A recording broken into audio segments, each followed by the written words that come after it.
So we know the final four for the Carabao Cup semi-finals. Jill Scott and Nader Manua will conduct the draw for us. Let's just show you the numbers of the four teams.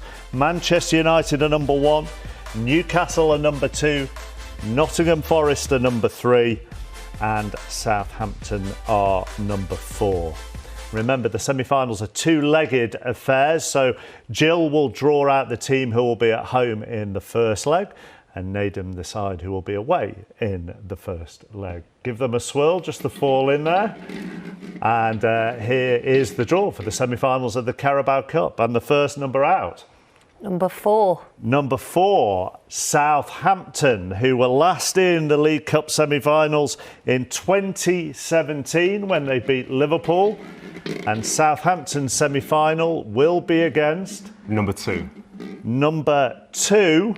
And that is Newcastle. So Southampton will play Newcastle with the first leg at St Mary's. So we know the other two teams, obviously, but let's find out who'll be at home in the first leg.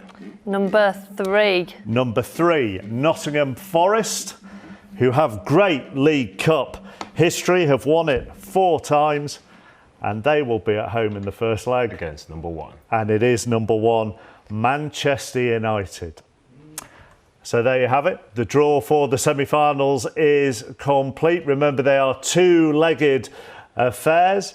The first legs will be played the week commencing the 23rd of January, and the second leg the week commencing January the 30th. Southampton against Newcastle and Nottingham Forest against Manchester United. So you've got two sides battling relegation against two sides who are in the top 4 at the moment. And on the form Southampton showed, but then you could argue the form Newcastle showed last night, but the first leg at Southampton, Newcastle won't relish that. Yeah, I think anything can happen, can't it, in the Cup? Obviously, this is over 2 legs, so yeah, it makes it a little bit more interesting, but yeah, it's going to be 2 tasty fixtures. Yeah, I think it's going to be very exciting. I think as you look at the quarter-finals, all the home teams won. So if some of these sides can get off, or either side can get off to a good start, the 2 second legs will be tough, but at this point, you just don't know who's going to make it to the final. Newcastle in particular, given the atmosphere at St James's, will be grateful that the second leg is back in the northeast. Yeah, I wouldn't want to go to Newcastle at the minute. It seemed electric there yesterday, so yeah, that's going to be a tough task.